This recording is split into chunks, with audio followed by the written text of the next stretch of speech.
This video series is brought to you by the ASU Writing Center within the Academic Support Network. Thank you for joining me as we discuss Part 3 of MLA Citation.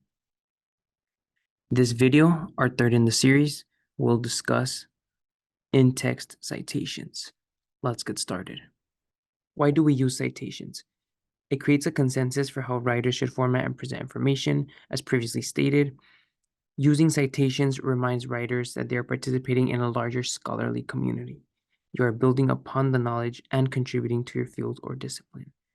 Citations also encourage recognition of previous work and experts in the field, because let's give credit where credit is due. Citation styles in a nutshell provide guidelines for quoting and paraphrasing material, formatting your paper, creating a list of sources used, and more. Having the standardized set of expectations for citation style creates a consensus for how writers should format and present information. Citation styles also produce guidelines for writers and readers to follow, which helps to convey a writer's credibility.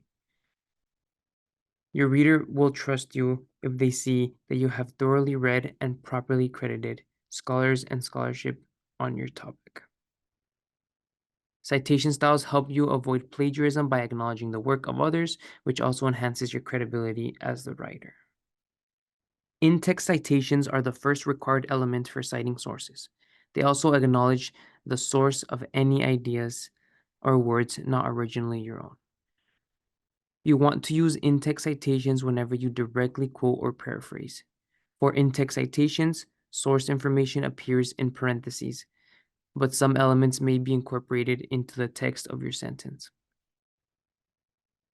Lastly, in-text citations provide brief information, author's name and page number, and correspond to complete source information on the reference page.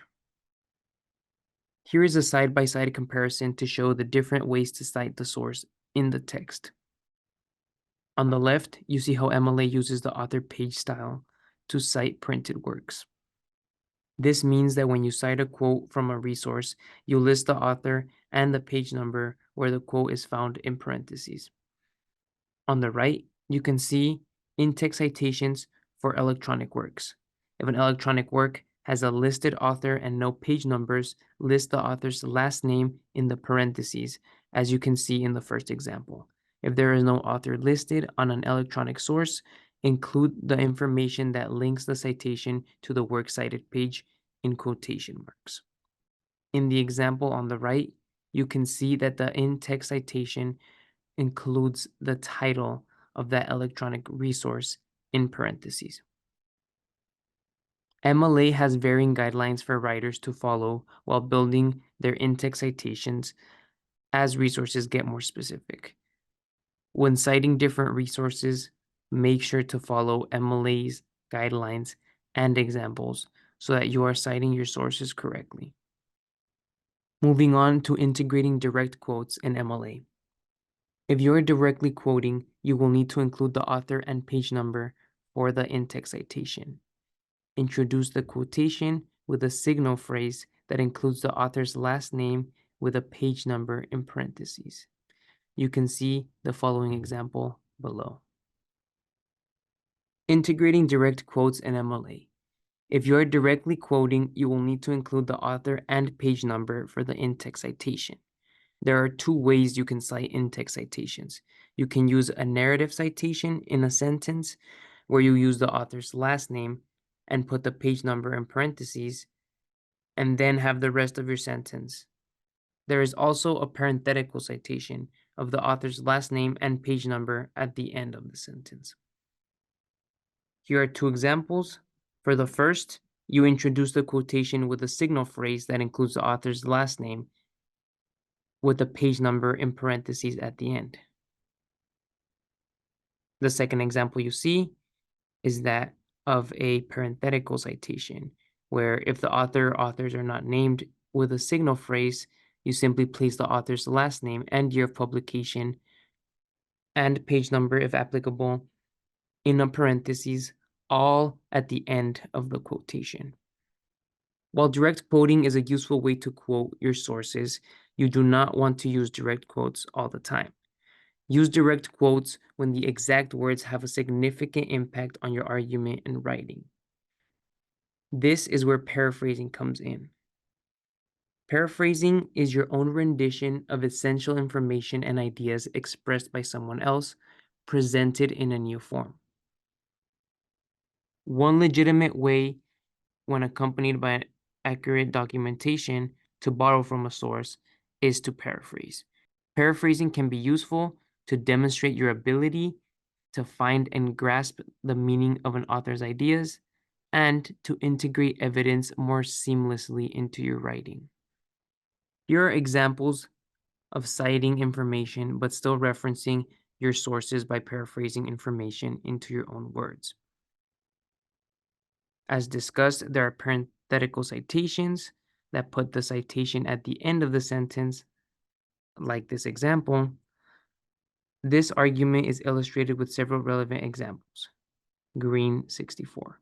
There is also the narrative citation, which includes the citation information as part of the sentence, like author's last name states such and then a page number at the end, which you see in the second example.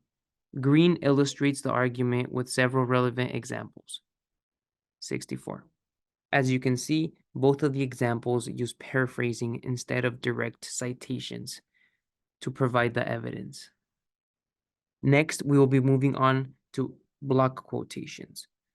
Here are the rules of a block quote and an example. Quotes with 4 lines in length require block quote formatting. 4 lines for prose, 3 lines or more for poetry. We start it on a new line and indent it 1/2 inch from the left margin. The block quote maintains the double spacing for the paper. Since it is indented, we do not use quotation, and the parenthetical citation is still at the end and is the only time it appears outside of the period. Please note, if the author date information was not listed in the preceding sentence, it would appear in the parenthetical citation. This is the works cited for what was discussed today. If you have any questions about anything we covered in this video, our online study hub is a great place to post questions and get a tutor response. If you would like to continue learning about quoting and paraphrasing, please visit the online study hub's quoting, paraphrasing, and summarizing resource, which can be found at the bottom link. Thank you for joining us to discuss quoting and paraphrasing, and we hope to see you in our next segment. Thank you.